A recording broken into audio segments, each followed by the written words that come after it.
Welcome back to Forbidden Knowledge News. I'm your host, Chris Matthew. Today my guest is Tim Kelly. First, a couple of announcements. Check out the brand new show created by myself. It happened May the 4th. It's a new spiritual-based show where everyone is welcome to come and listen once a week to myself and guests from all different spiritual paths. And we're going to share cosmic wisdom to learn and grow and maybe gain some new understandings. The link to that new show is right in the description. It is currently available on all podcast platforms. It will soon be available on YouTube and Rumble as well. I think many will enjoy the good news in just the first episode. You can go listen to that right now if you haven't already. The links are in the description, and may the 4th be with you all. You can watch the Forbidden documentary Occult Louisiana on Tubi and other streaming platforms. If you'd like to be a part of the film project, Doors of Perception, we're going to be traveling to Utah this summer to finish up our filming. We are having a fundraiser to help with equipment and travel expenses. If you would like to help with the donation, we have links in the description. You can visit supportfkn.com. If you'd like to help in any other way, you can email me, forbiddenknowledgenews@gmail.com. You can also go to rokfin.com/FKN+. You'll sign up for a premium membership. With that, you'll get access to not only all our premium content, but all the premium content from every creator on Rokfin. Finally, you can download our episodes directly through Spreaker, which is our podcast provider that is always free for you. We have links right in the description for everything. We're also booking guests for June and July. If you have suggestions or you would like to be a guest, email me, forbiddenknowledgenews@gmail.com. Today I want to welcome Tim Kelly. He is founder of Polytope Press and author of Natural Healing, Self-Empowerment, Optiflex, Hidden History of Humanity, and multiple novels, including The Math Wizard, which is an attempt to resurrect the original 7-step path to enlightenment once offered in Atlantis. He also created a 3D periodic table of the elements, new theory of the origins of species, and has written articles on independent homesteads. His company is focused on actualizing every aspect of an optimal civilization. Tim, welcome. How you doing? Thoroughly challenged, I would say. How are you? I'm excellent, man. Thank you so much for adapting and adjusting and being here with us today. I really appreciate it. Your work is definitely what we're all about here at Forbidden Knowledge News. Hidden history, metaphysical and spiritual understandings, basically secrets of the damn universe. So, of course, this can be a lot to discuss, but before we do, introduce yourself to the audience. Tell us a little bit about yourself and what led you on your path. When I was a very little kid, I realized quickly that my biggest love was probably writing. And so I assumed that as I would go through my life, that my life would be based on writing. I won several awards for it, won multiple awards in several fields that you could consider related to writing. For example, I was a spelling champion, speech and debate champion, and won several writing awards, science awards. And so as life went by, I was reading a great deal of books and I was winning a lot of awards. And I thought, well, great, this is all working out pretty well for me. I know what I want to do. I want to write. And so initially I was thinking I would write fiction as opposed to nonfiction. But as time went by, I was learning more and more in nonfiction. And I had a great deal of interest in the ancient past, had a great deal of interest in spirituality, and all of these currents were to merge eventually into the fiction that I was going to write. And that got me to the point where eventually I had written multiple novels and multiple books in nonfiction, including Hidden History of Humanity, The Math Wizard, which we'll talk about a little bit today, and Natural Healing, Self-Empowerment, which we'll also talk about today. And the theme behind all of my work is optimal civilization. My bolder moments, I do call it paradise on earth, because as far as I'm concerned, that's the way we should be living. Mm-hmm. And I've focused on exactly how to realize that and we will hopefully, again, be discussing that today. We will definitely be discussing that, man, because that is everything to me. That is where my path has led me, is exactly what you were just saying. It's one of the most, if not the most important thing humanity has to become aware of and start exploring. So excited to get into this. Let's start with a synopsis of Hidden History and the Math Wizard. Okay, so with Hidden History, I thought it was essential to understand the world that you're living in. If you want to change it for the better, you have to understand where you are to start. And I had been studying history my entire life. There was an explosion of books on the ancient past in the 90s, and I read all those books and I loved them and I appreciated them. I just wish they could have gone further. Specifically, I was tantalized by concepts of Atlantis and how Atlantis may have actually worked. And when I read through a great deal of material on Atlantis, I found it a little off. There was just something that seemed to be missing. At the same time, we seem to have a very primitive set of technology in the ancient past and incredibly sophisticated technology in the ancient past. And I wanted to resolve those issues. And in the course of doing research, I uncovered quite an unexpected story, which I will now share because I feel that for people on planet Earth, this is one of the most important stories they could possibly hear. Yeah, man. So eventually, I discovered that in the ancient past, it appears as if 3 demonstrable alien superpowers played a significant role in the history of the Earth. I have extensive documentation and evidence to support this.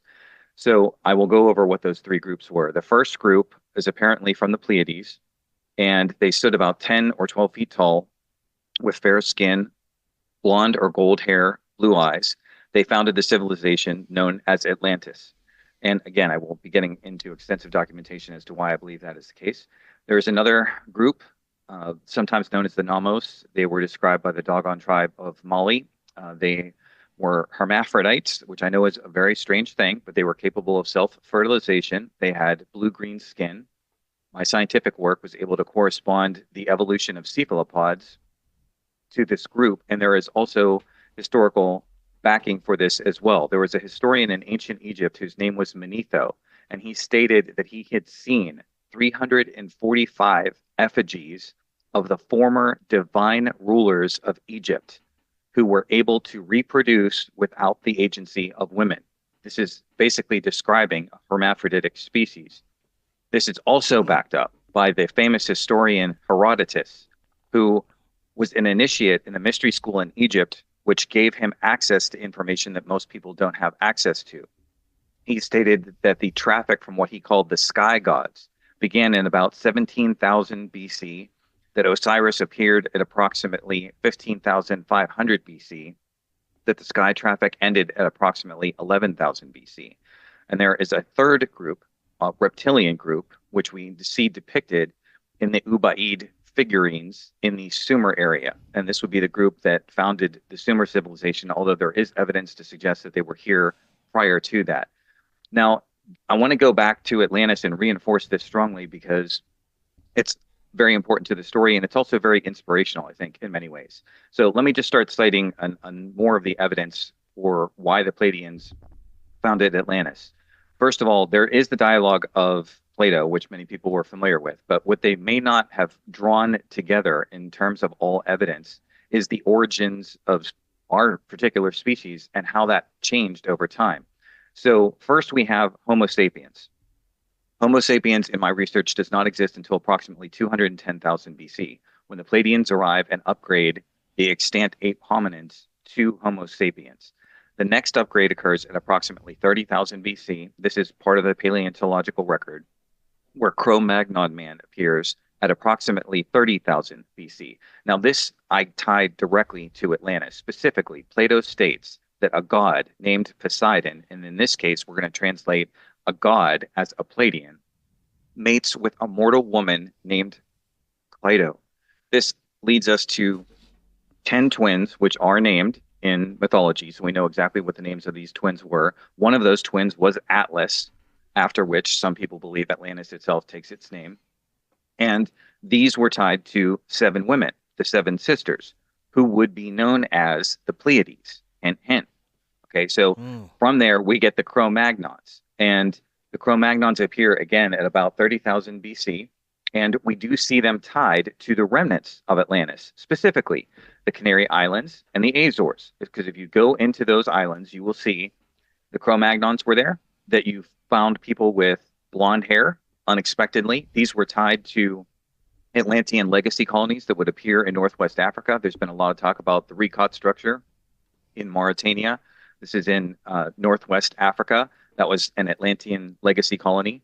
We have the Roman sophist Elian, who is quoting an unnamed Greek historian. I found this in one of Joseph Farrell's books, who stated of Atlantis the following. It was a continent that was surrounded by water, that the people who lived there stood twice as tall and lived twice as long as other people. He also describes two major metropolises that were on that island. He states one of them was peaceful and that one of them was warlike. This, of course, is also backed up by Plato's dialogue. In the Timaeus, he talks about an invasion force that set out from one of the spots in Atlantis and tried to take over Europe and the colonies that were in the Mediterranean basin. They were defeated by the armies of an ancient Athena. And I phrase it that way for a very specific reason. But in any case, if you track all of these people, you will find that the locations where anyone who interacted with them showed up feature people with blonde hair and blue eyes. Some people had advanced technology, some didn't. It depended on who they were interacting with. The significance of the Cro-Magnon is mesocephaly, which is a new skull shape where you have a higher forebrain capacity. So it was only at about 30,000 BC that man finally had the ability to think the deeper thoughts. And in the records, we can see, and this is usually one of the biggest questions that I get, what was the advanced technology? Well, the greatest structure on planet Earth is the Great Pyramid in Egypt. And if you understand how the Great Pyramid in Egypt works in all its degrees, you will understand that you're looking directly at a form of advanced technology. So let me just describe a little bit of that technology, because that will map out for you what the Pleiadians were capable of, and it should hopefully convince you no human beings had technology along these lines. So what the Great Pyramid could do, it had multiple levels of functionality, just like any pyramid. You could design a pyramid that had a low-level functionality or an extremely high-level functionality. But at the basic level, you had a provision level. This would preserve food so that it didn't decay, and you could grow food around the clock. How could you grow food around the clock? You would do this with what's called full spectrum light. We have the capability to do this today. So inside your house, you can't necessarily grow plants with the incandescent lights that you're using to light your home. Most people are probably using incandescent lights. But if you get full spectrum lights, there's a company called Blue Max, for example, that makes full spectrum lights. You can grow plants indoors. Now, how did the Great Pyramid grow plants around the clock? I believe it was done by the limestone casing that was on the outer layer of the Great Pyramid. The great genius Nikola Tesla was able to oscillate calcium sulfide at 10,000 hertz and make it give off full spectrum phosphorescent light. So with that outer stone casing having calcium sulfide, calcite, there's a number of different names for it, you could vibrate that and give off light that would grow food around the clock. So there would be an abundance of food.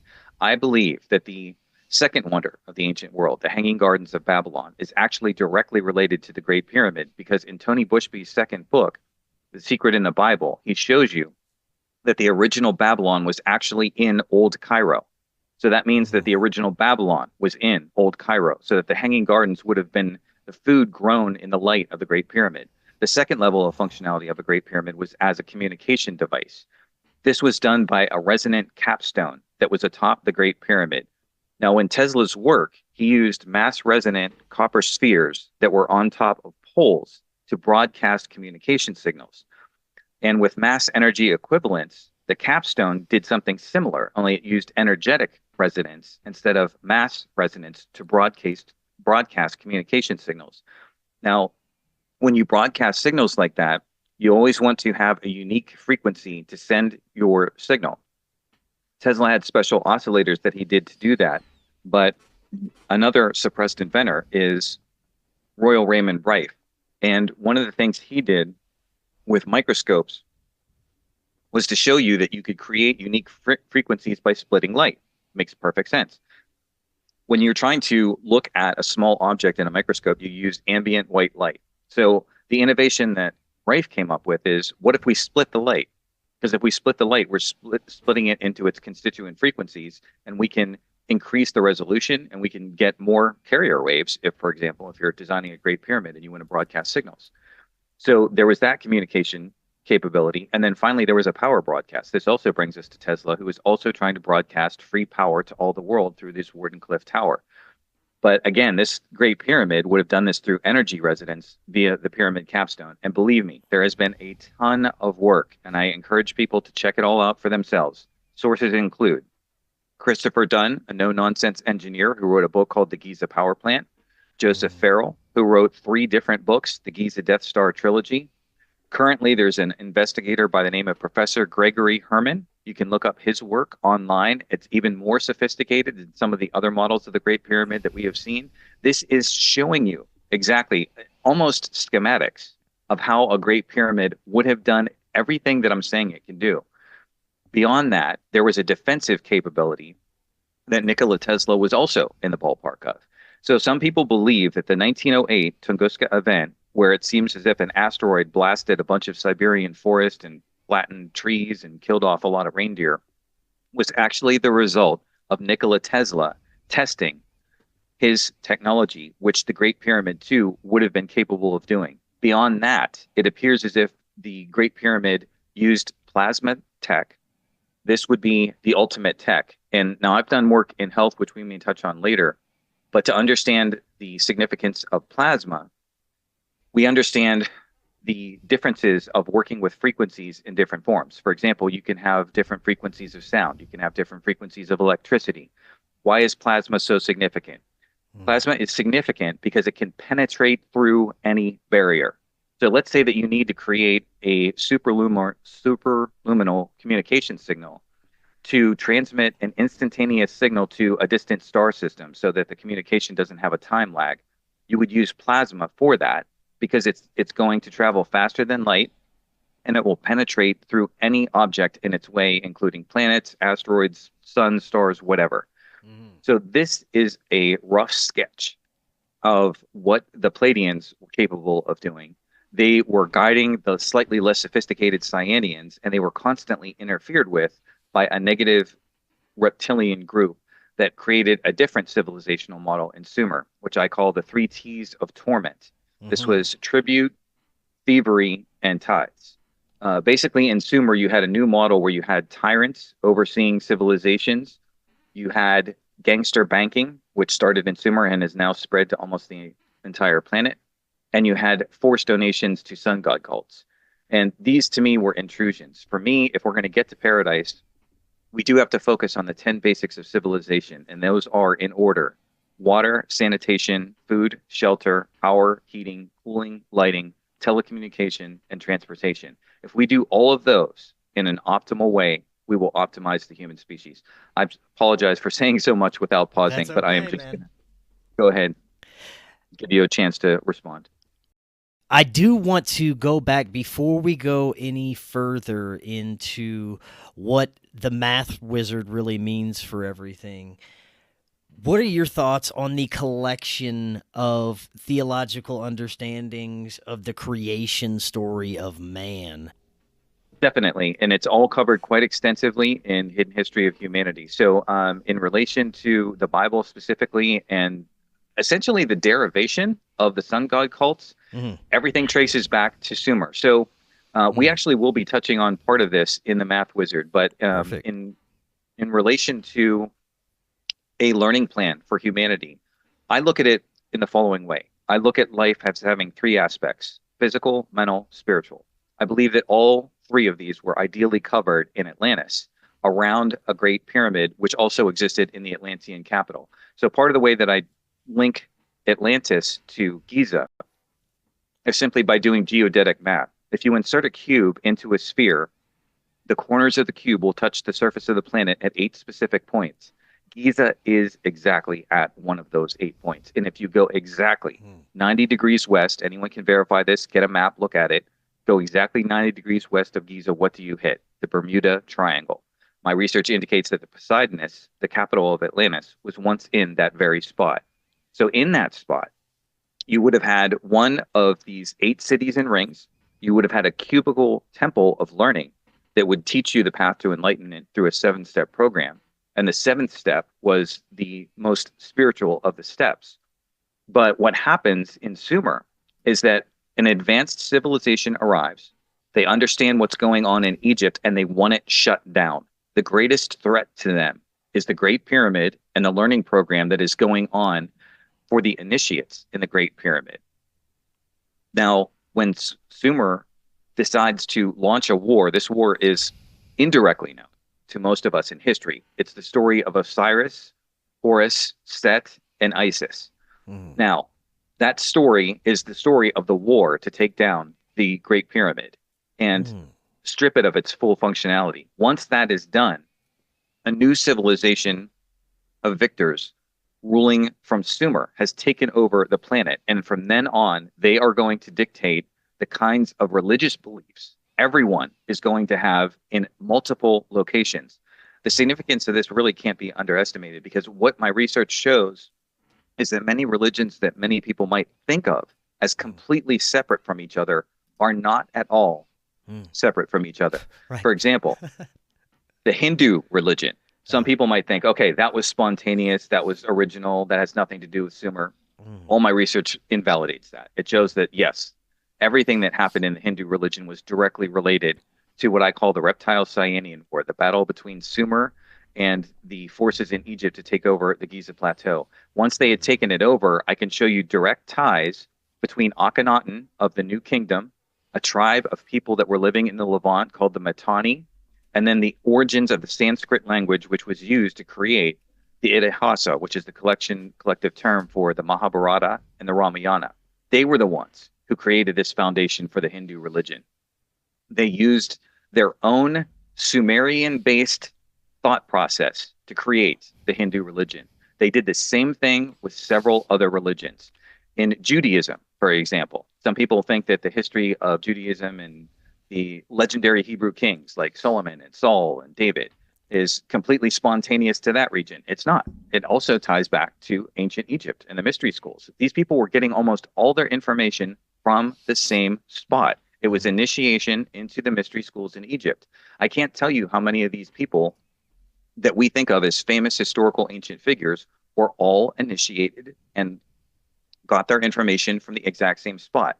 Pythagoras, Plato, Herodotus, the historian that I just mentioned, the first Roman emperor was initiated in the ancient mystery school in Egypt. All of these people kept getting their information from the same source, and they went out to different locations and created different versions of sun god cults. So when you look to the Bible, when you're looking at Genesis specifically, what you're looking at is an account of a reptile civilization being founded and the creation of a new hybrid species, one of many hybrid species that were created. In the Ugaritic texts, there's a reference to the Rephaim.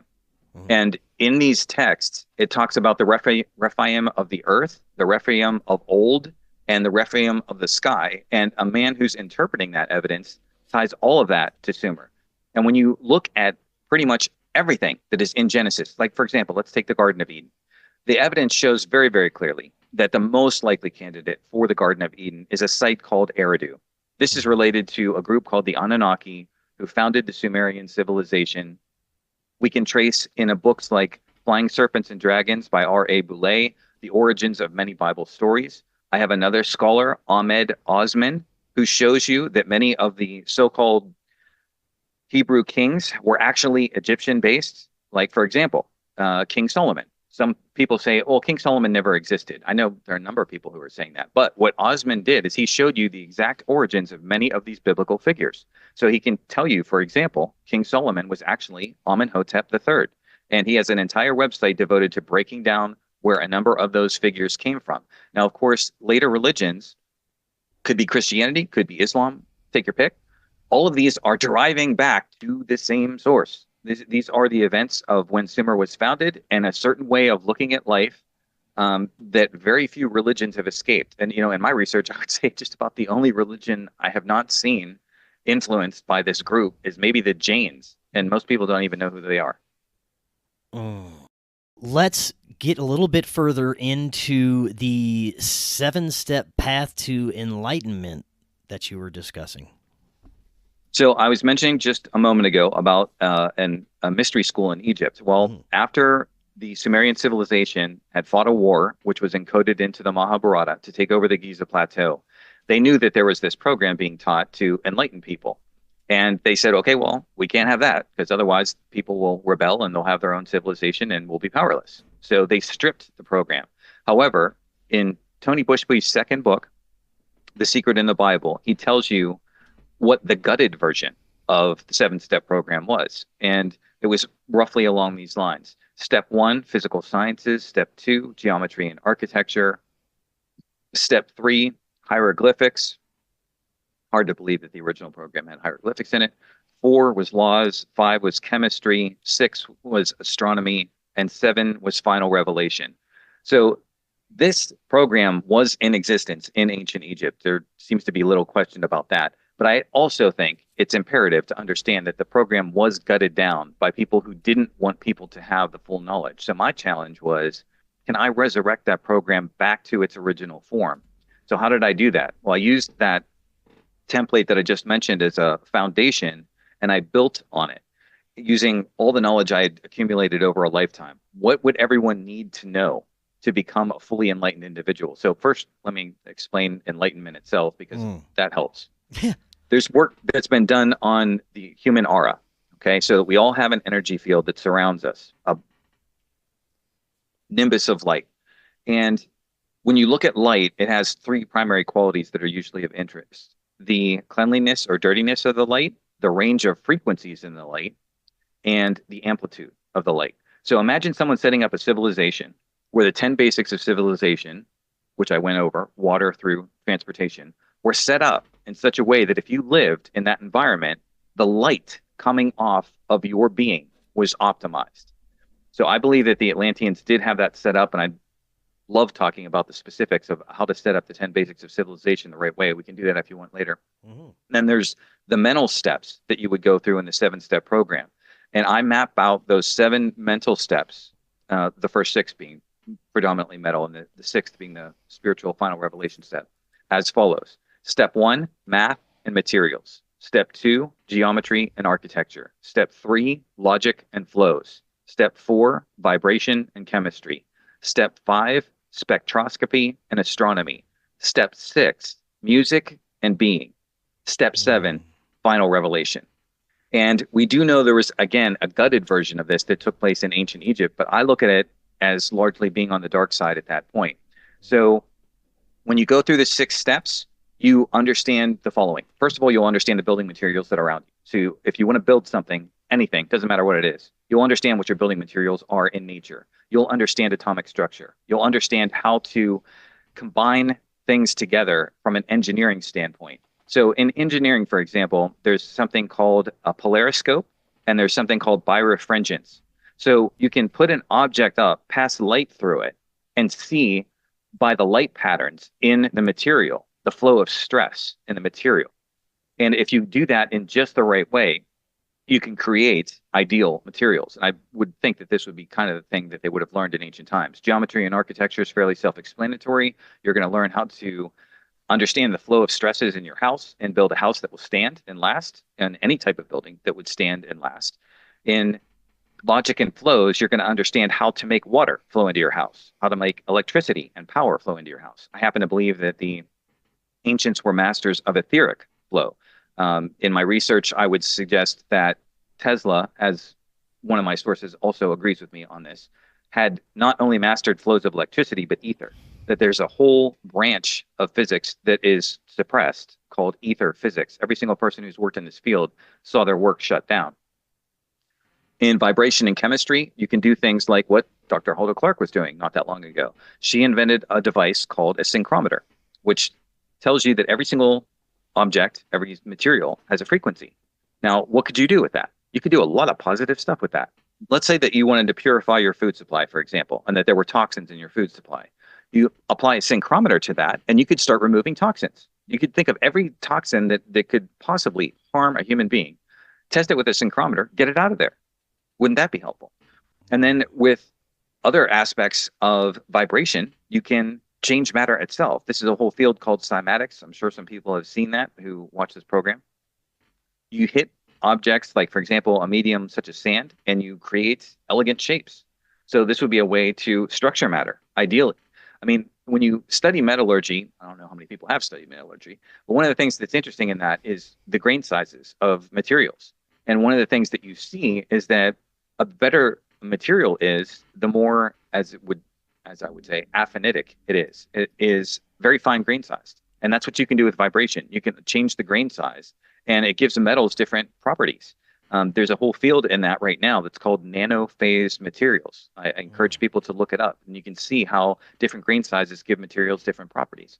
From there, you would go to spectroscopy, which is the ability to determine elements that are very far away, like in a distant star, to see what other solar systems have life and what the living conditions there would be.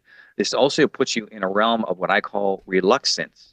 So what I mean by reluxance is you can have resonance in a power system, and it drastically improves the efficiency of a power system. What if you could do that same thing with light? What if you could look at the incoming frequencies of light that come to hit this planet from the stars, design a crystal in such a way that it resonates that particular frequency? That would be a tremendous boost to your power systems, and it appears as if the ancients did that very thing. The next degree is music and being. It shows you how ideal human beings, or ideal beings of any kind, are ultimately based on musical relationships. Those musical relationships appear in their DNA, in the proportions of their body parts, and everything in existence can, in a sense, be set to music and create a sort of an ultimate harmony in the environment. This we know from the Great Pyramid, that sound values were taken from its major chambers. These all conform to a natural musical scale. And then the final step of the path, final revelation, you have an out-of-body experience. Now, that did happen in ancient Egypt. You look at the ancient carvings, you'll see certain substances that were used predominantly. You see carvings of pine cones. You see the blue lotus flower. You see the Amanita muscaria mushroom. All of these had psychotropic effects. All of these were used in ancient Egypt to trigger these out-of-body experiences and lead to a program where the body was attuned so that it would experience what's called theophany. Theophany translates as revelation of the gods. So when you went through this training program and got to the conclusion, you would have an out-of-body experience. It would send you to a realm beyond, and you would encounter firsthand beings living on other frequencies and prove to yourself that the soul was real, that this life does not end at death, and that there are beings on other frequencies, that there is a deeper point to everything. I love that, man. Now, while we're getting to some deeper points to everything, my current understanding where I'm at now, and this goes back to the Anunnaki and what they represent, what they really were. My understanding of how creation all began is that there is a source of all. There's something you would call God that then created what some understand as the Elohim, or maybe aliens. And then through the will of this source or God, man was created through these very highly intelligent extraterrestrial or cosmic beings. And that is basically my understanding of the creation story. I'd love to get your insights into that.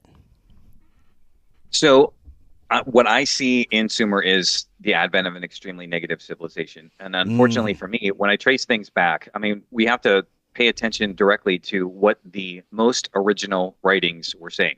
In R.A. Boulay, he translates the oldest Sumerian tablet as saying, "Verily, the reptiles descend." Now, people can question whether or not he got that right. But again, we do see the Ubaid lizard figurines in that area before Sumer was founded. It's also of extreme importance, I think, to focus on the story of Noah for what it reveals to us, because I had 3 different major independent scholars all say the exact same thing. Now, if you go to the Bible and you look at Genesis and look at the story of Noah, you will see part of this story. The part that makes it make sense has been deleted from the text.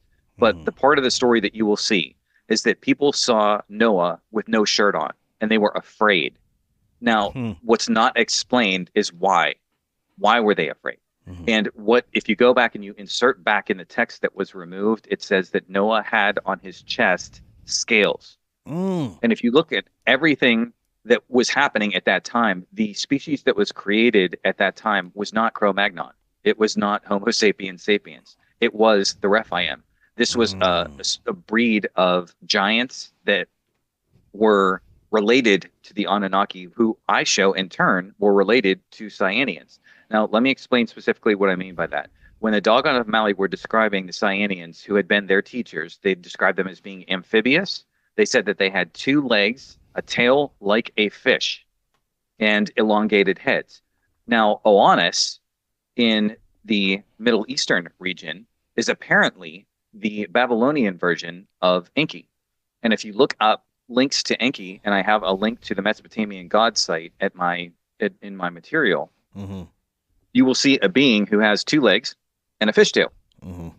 So this is showing ties that this group that was created, I would also stress in the Babylonian records, where they were referencing the Anunnaki as a different name, Anadoti, but it's clearly, when you follow all the clues, it's the exact same reference that's taking place.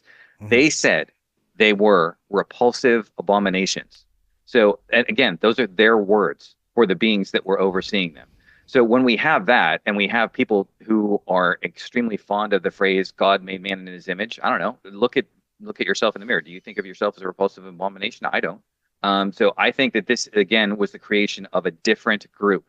The Homo sapiens, our species, I believe, was created in Atlantis and not in Sumer. This is my opinion. I understand that people are going to disagree with me on it, but I do have a lot of evidence to back it up, including evidence that shows the insertion of Pleiadian DNA into humans, into Denmark, at about 2000 BC. And I actually can cross-reference multiple sources to explain exactly how that DNA got there, but I'll pause again. So when it comes to what we are as modern Homo sapiens, what's your understanding of how we ended up to be this?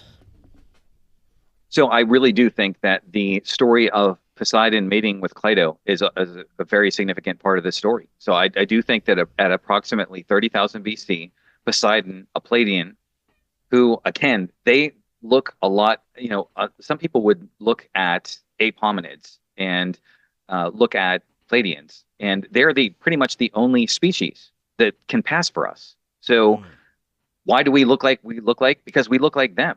It's not so much that they look like us. We look like them because we were largely made in their image. And when Poseidon mated with Cleito, it created these 10 twins, again, who are named, the first 2 of which are Atlas and Gadir. And they were the princes of Atlantis that were described in the dialogue of Plato. This is where the Cro-Magnons, again, came from, was the continent of Atlantis.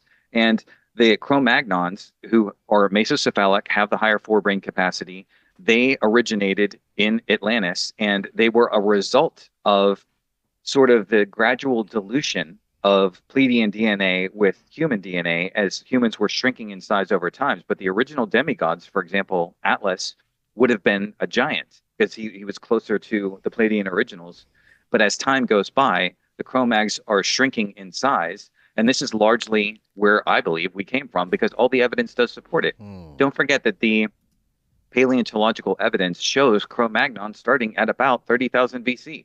And there's no plausible explanation for Cro-Magnon suddenly appearing out of nowhere other than this description of Atlantis, because, again, Cro-Magnon remains have been found in the Canaries and the Azores, which are remnants of Atlantis. Going back to if there is a source of all, do you think that there is a creator for these beings, that there is something above all? I do happen to believe that. I write about this extensively in my fiction. I make references to 2 different things. So one, I make a reference to the one. And when I say the one, I mean all of us combined together are God. But I also make reference to what I call the transcendent, which is the aspect of us that has chosen to remain independent of reincarnational cycles and is the most ultimate positive being overseeing all of this. This is just a personal belief of my own. I like that. So let's move a little bit forward. You also, in your talking points, talked about a 3D periodic table of elements. Tell us a little bit about that. Happy to do so. So there are so many people who talk about what they sometimes refer to as sacred geometry. So in the 20th century, there was a genius who unfortunately was rather neglected. I think very few people even are aware of his work at this point, but his name was R. Buckminster Fuller. I think Yeah. the most famous reference that you would have to him would be Epcot Center, I've unfortunately, actually because done a of few shows on him, so I'm very familiar. okay, great. In his work, at one point, he decided to break away from mainstream thought and do some investigations into mathematics. Eventually resulted in two books, Synergetics 1 and Synergetics 2, published in 1975, 1979. Synergetics 2 was a series of strategic supplemented paragraphs that were inserted into, and unfortunately, shortly after that, he died. But I came across this work, and when I read it, I was intrigued by it. The foundation of synergetics involves a mapping coordinate system that is different from the conventional mapping coordinate systems. Most of us are using a Cartesian coordinate system. This is three axes at 90 degrees, the X, Y, and Z axis. Fuller proposed a six axes at 60 degrees coordinate axis system called the isotropic vector matrix grid. And then after proposing a lot of this, he generally seemed to have this very platonic outlook of this is so beautiful, it must be true, but I'll leave it to other people to figure out the connections to reality. So that left an awful lot of work for the rest of us. But the students of Buckminster Fuller started the work of connecting his geometry to the applied data of physics. And they made a number of significant steps. For example, uranium has a number of 238. Okay, so where does that number come from? If you look at a conventional model of atomic structure in a nucleus, they just have a bunch of spheres glommed together randomly, and there's no elegance in it whatsoever. It can't possibly be symmetric because all the differences inside are sloppy. So what Fuller did and what his students did was show you exactly how you get to 238. So you can use pennies from your pocket for this exercise if you want. You just take out like 7 pennies and place them on a table and then try to connect them next to each other. And you'll see that for every 1 penny, you can surround that penny only when you use 6. There's no other number that works. It's 6 and only 6. And you keep doing that, and you can do that in 3D as well. If you have a sphere and you're trying to perfectly surround the sphere, it takes 12 spheres to surround that first sphere. That next layer, if you're going to perfectly surround that, takes 42. And if you're going to surround that one, it takes 92. Now, what happens right there? You just stop. Add up the numbers, 12 plus 42 plus 92. And then you add that to another 92 for the protons, and you get 238. This gives you an exact, precise map of the atomic structure of uranium. And now when you have that, you can just keep going. So that's what I did. I kept going. And I found things that some of the students of Fuller had not found. For example, I found a way to geometrically map the noble gases. So far as I know, no one else had ever done that before. And I showed that they had hollowed out cores because their numbers matched synergetic geometry as long as you had hollowed out cores. But then I took the next major leap, which was to go to electron shells. And so far as I know, no one had touched electron shells from a synergetic standpoint. And using synergetic geometry, I was able to perfectly match the numbers of electrons in the outer electron shells to an icosahedral framework. So that brought us to what I call the grand icosahedron of the elements. So instead of what most people will call the periodic table, I call it the grand icosahedron of the elements. There is no forcing. All data matches perfectly. And what we could have done with this is unbelievable. But unfortunately, when I first shared this work with scientists around the world, I was hoping for like 30, 40% support or something like that. I got like 95% support. Oh, wow. And that shocked me. I was not at all expecting so many people to approve of the work that I had done. But then when I went to the science journals, didn't want to hear it. Right. They didn't. It wasn't a question of them reading the work and refuting it. They didn't even want to read it. And I was like, wow. I was talking to the editor of Nature magazine, and he was bragging about how great his magazine was. And I said to him, that's fantastic that you can brag, but if you're so good, why can't you do basic high school math to verify this theory? He had nothing to say.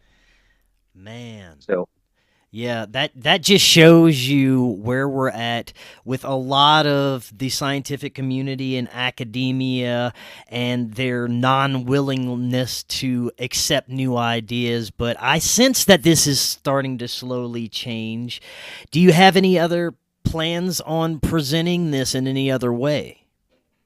Well, what I did is I founded my company and I immediately put up a technical paper describing the work on my website. So it's sitting there right now today for free. So anyone can read it. Anyone can try to double check the math or do whatever they want to do. It's right there. It's available free to the world. I felt that the world should see this for themselves, and then maybe reflect on some of the other articles I've written. This does appear to be a cult of scientism. This has nothing to do with the scientific method anymore. Now it's like this group of people in hoods and robes who are saying, you must say the sacred words or you're banished from our presence. And this is bizarre. I never expected anything like this when I was a kid. Well, I am encouraged by some of the things that are unfolding with really a collective understanding of deceptions, and the way the system really works in people's minds is changing. And I'm encouraged to see the amount of people that are starting to not participate with things that don't serve humanity, which unfortunately most of our technological and scientific and even our unfortunate education system, it's all based on backwards thinking and a foundation that is rotten from the core. So I'm kind of encouraged with a lot of things that are happening right now. I do see people coming to new understandings. Do you see any of that unfolding as well?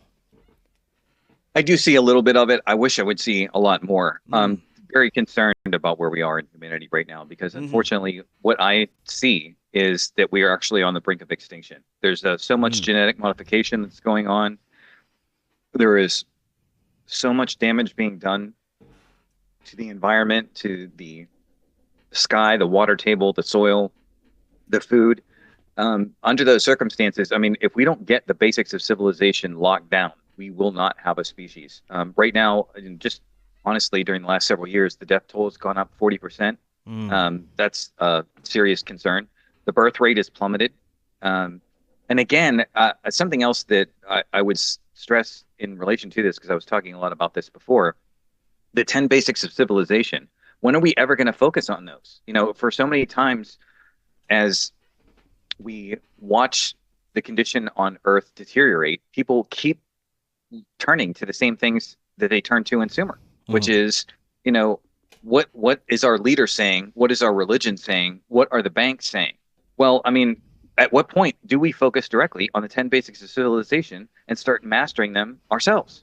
You know, because as Sutton says in his research, when will this all end? It will only end when people choose voluntary associations and say that, you know what, we don't need help from any other group. We know how to stand on our own. And so we're not going to fight City Hall. We're going to build our own.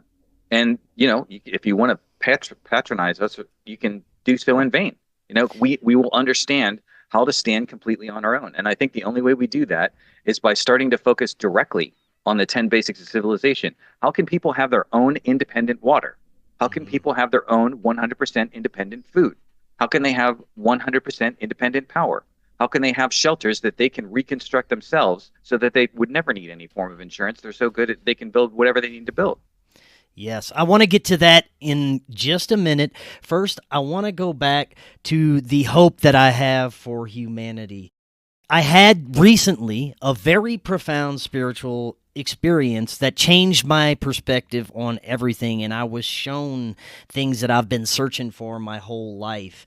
And I was shown that we've done this, yes, many thousands of times trying to get it right, but this time something may be different, and we may have hope to get it right. And just based on this one experience, I have more hope than ever. But maybe we should go back before we get into the possibilities of what we could have in the future. Let's go back to Atlantis and remind people about the fall of Atlantis and what really happened during that situation there.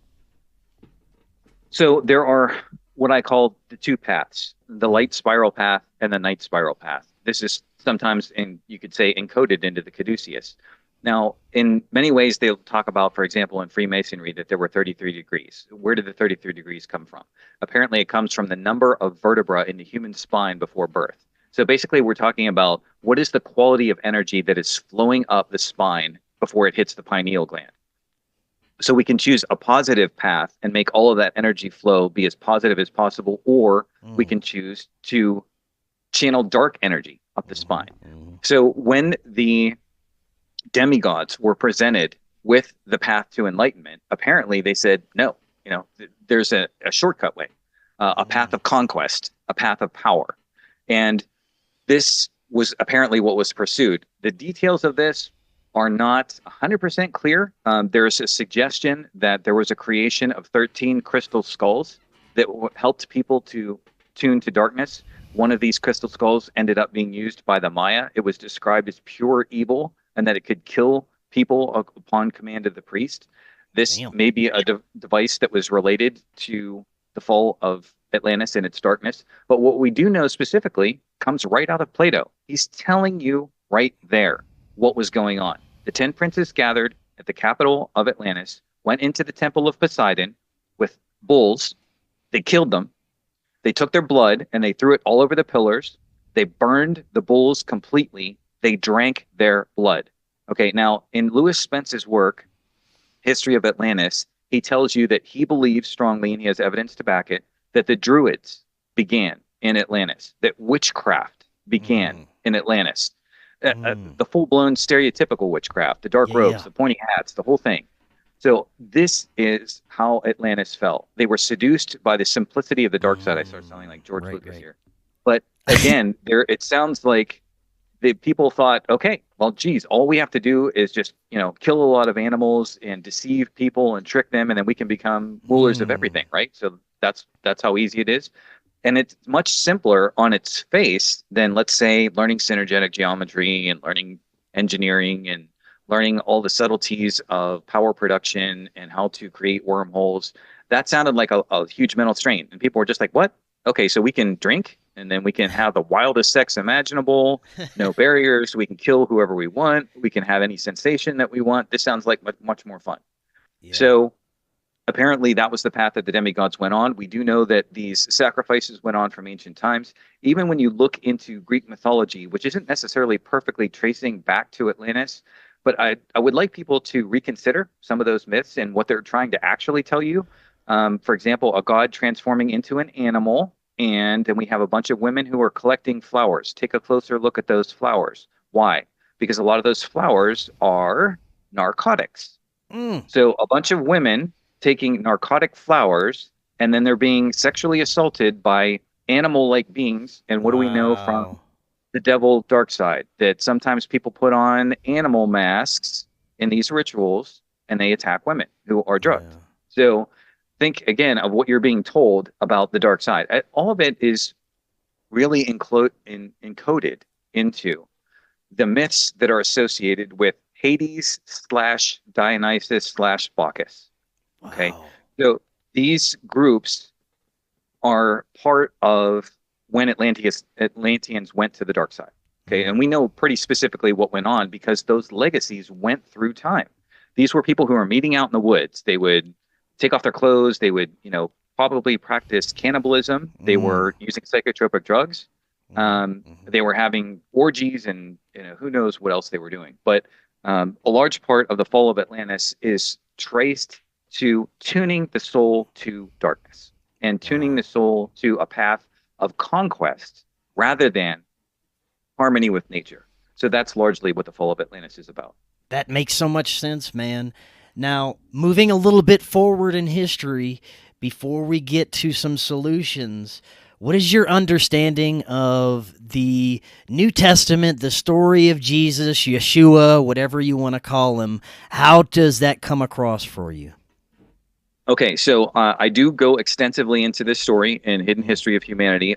Again, I realize that what I'm about to say is going to be extremely controversial and probably upset a number of people. That's what this show is about, man. Go for it. Okay, so what I learned is that a number of the figures in religious documents are composite figures. So multiple source material people are merged to form a given character. Moses is an example. He is a conflation of Akhenaten with Ezra, who was a major historical figure who largely gave us the Bible. In the case of Jesus specifically, you have to tie multiple threads together. One of the most essential threads to tie together is the same mystery school in Egypt that I've been referencing this whole time. Pythagoras was a graduate of that school. And the Essenes and the Druids are closely connected. In Bushby's writing, he basically states that the Druids and the Essenes were, for the most part, the same group. So what my research shows is that when Atlantis was falling, the refugees fled from Atlantis, went to several different places. One of those places was up through Ireland and across the Isles to end up in Britain. So the Druids, who were interested in a dark path to power themselves, were sitting there waiting, and then the Sumer civilization gets launched, and then they're asking themselves the question, who's in charge of the world now? So they found out who was in charge, and I believe that the Chaldeans are actually sponsored from the Druids coming south to investigate who was in charge of the world at that point in time.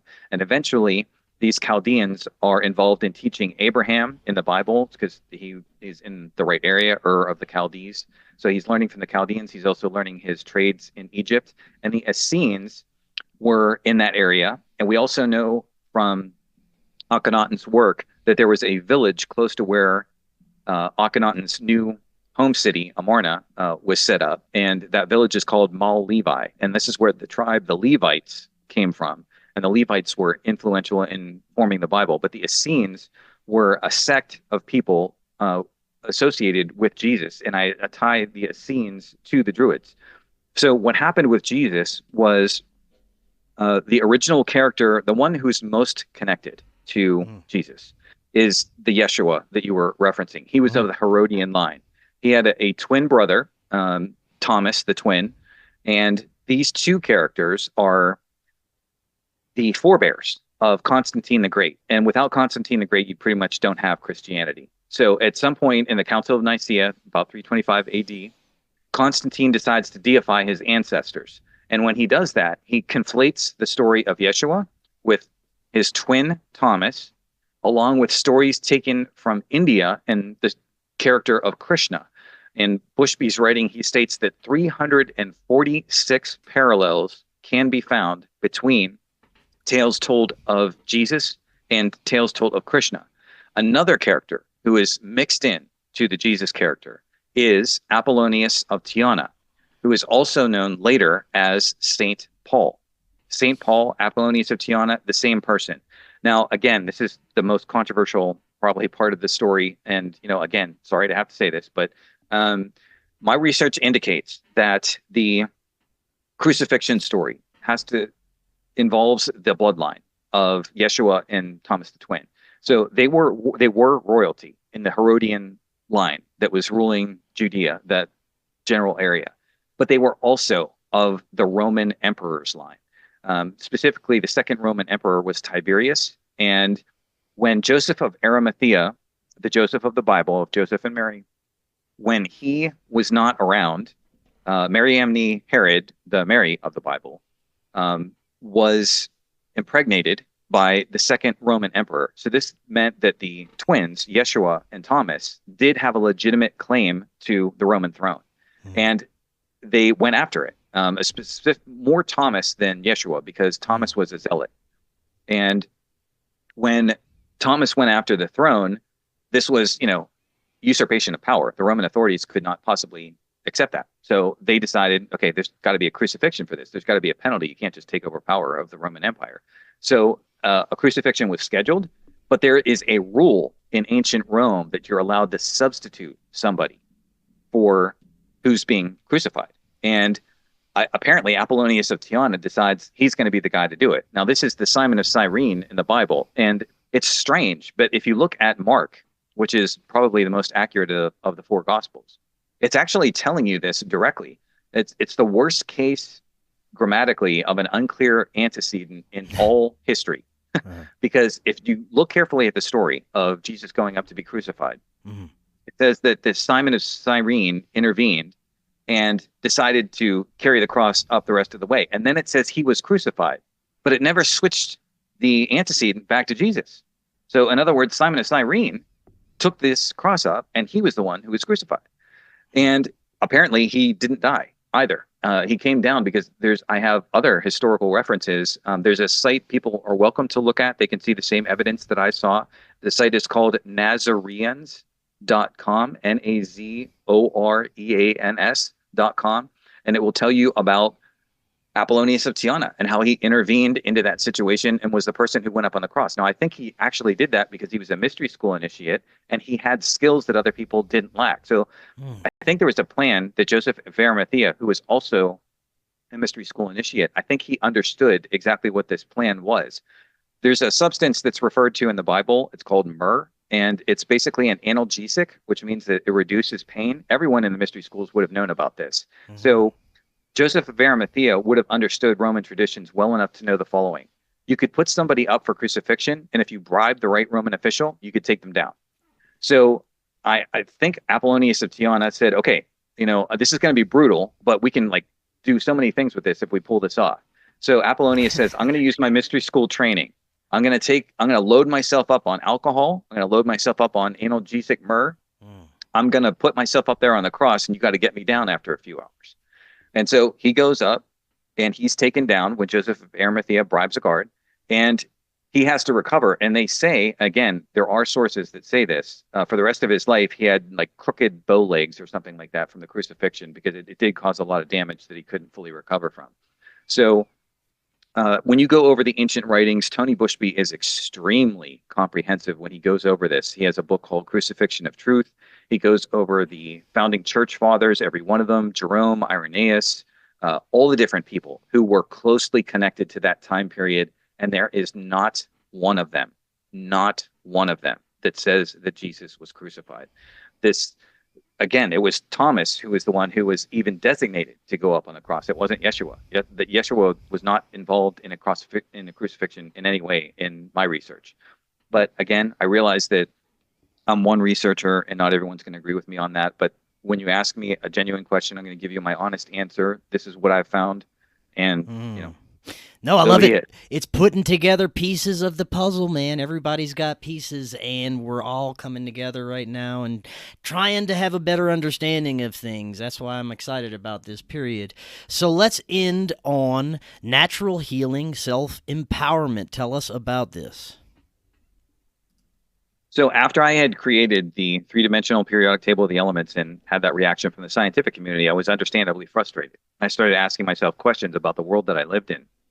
What kind of world am I living in if you can come up with innovations and they're not acted on, and people are not trying to make the world a better place they could possibly make it as fast as they can? So I started researching global corruption. And eventually that led me to the Kennedy assassination, which is a whole other story. But after that, I went to looking into information that had been suppressed. Suddenly I had new insights of where to look for information that had been suppressed. This led me to one of the most important books I've ever read. It's called Suppressed Inventions and Other Discoveries by Jonathan Eisen, Eisen. And it was not necessarily completely written by him. It was a collection of articles originally published in Nexus magazine out of Australia. A section of that book was devoted to suppressed health information. Got super excited. So I read through all that information, and then I thought, well, this is great. I mean, shoot, we have cures for so many different things now. And then I was thinking, okay, so what do I do with this? And I wasn't quite sure what to do with this. You can get into all kinds of trouble if you do health things, and you're not a doctor. But in any case, I had a friend of mine who was apparently dying. And, he had came to me at one point and said, you can have all my possessions next month because I'm probably going to be dead. And I was like, whoa, what's going on? So he described what his situation was. And I said, hey, you know what? I just finished this book on suppressed healing technologies. We might be able to use some of them. He's just like, okay, go ahead, pick one. So we picked one and it worked. And He was fine, fully recovered. And I thought, okay, that's great. So then I got extra excited and I thought, okay, I'm going to stockpile every piece of suppressed information I can find on healing. So I did that. And then I wrote a book on it, Natural Healing Self-Empowerment. It went through editions. And in the third edition, the one that's only available at my website, I offer a new paradigm of health. And what that paradigm of health is what if we define health positively instead of negatively? Because most of the time when you're having discussions about health, people will say, Well, health is the absence of disease. Well, that's great, but it doesn't really give you something to strive for, does it? Because you don't know Yes. exactly what you're going for. So I wanted to define health positively. So eventually, where I was led is that health is flow. Because what I Mm. started noticing is that all forms of pathology involve some form of obstruction. You can have an obstruction in your intestines. You can have an obstruction in your liver, your kidneys, your lungs, your lymphatic system, your skin. If you can liberate the body and have perfect flow, you will have ideal health. Basically, what science has shown is that for cells to live eternally, you have to fulfill two basic tasks. The first is you have to give the cell the nutrition that it needs. The second task is to remove its waste. If you can do those two things, the cells will live forever.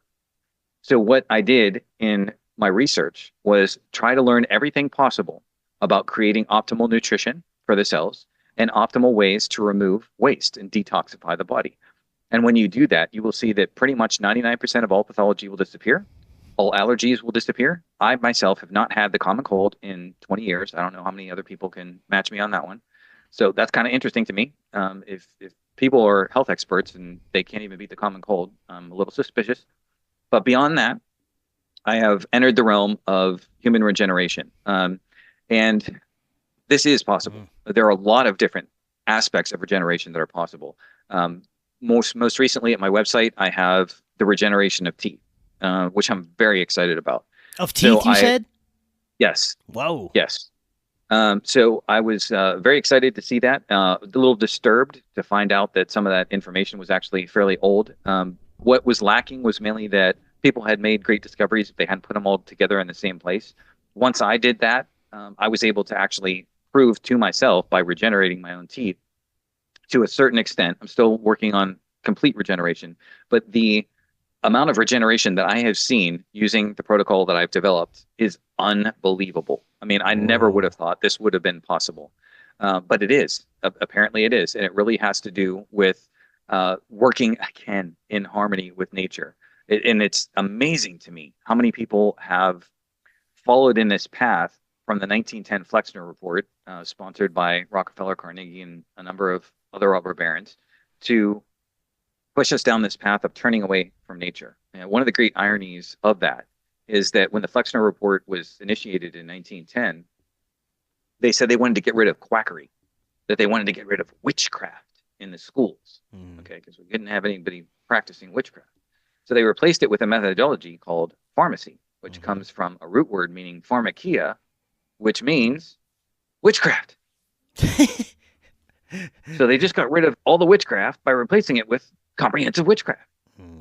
So, I mean, that's just insane to me. The other part of this that frustrates the stuffing out of me is that anyone can look this up. Just, go ahead, do your own research.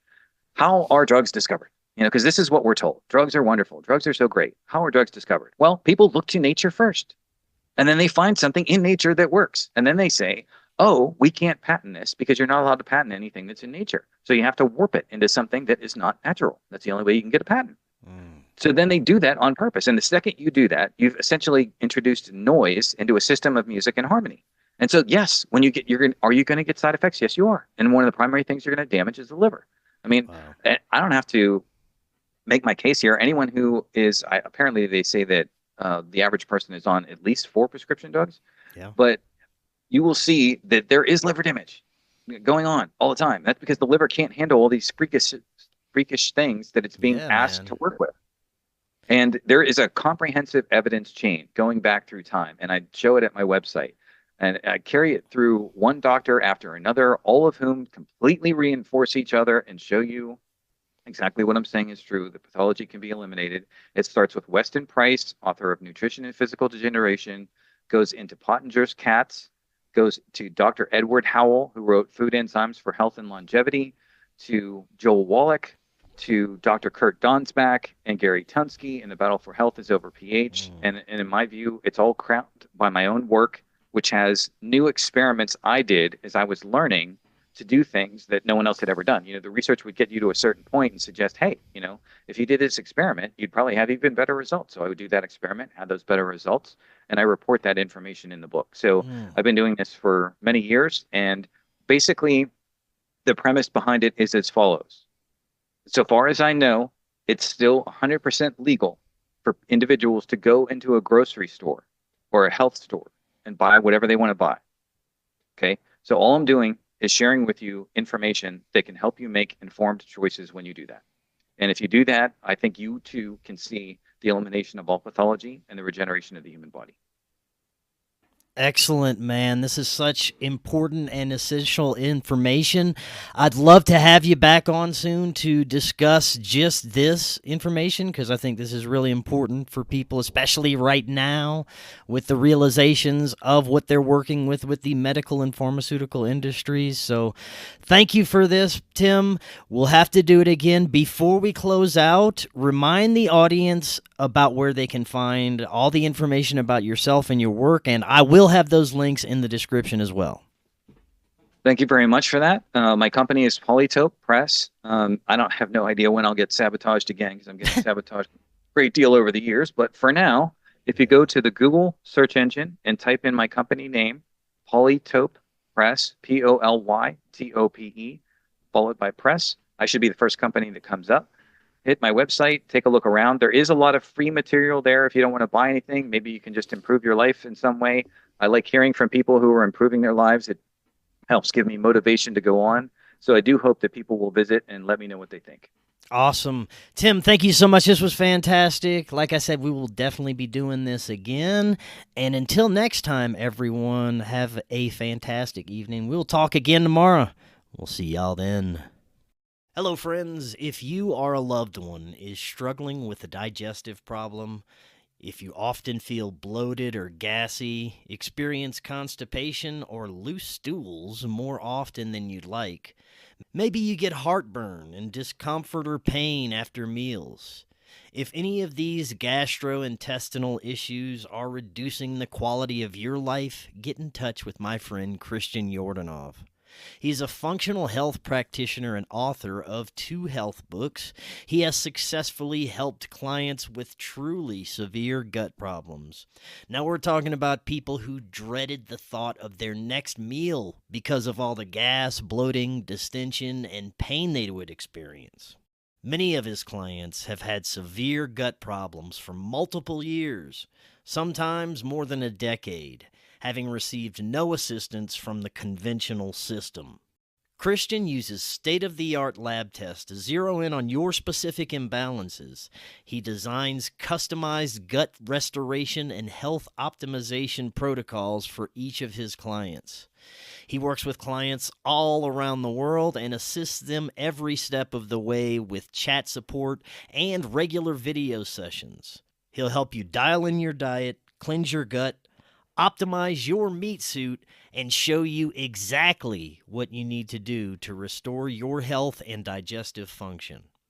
So if you're tired of suffering needlessly and want to resolve your gut problems once and for all, click that link in the description to visit Christian's website, book a free intro call with him to discuss your situation, and make sure to mention FKN at the time of booking. He's going to add extra consultation sessions to your package. So book that call and fix your gut.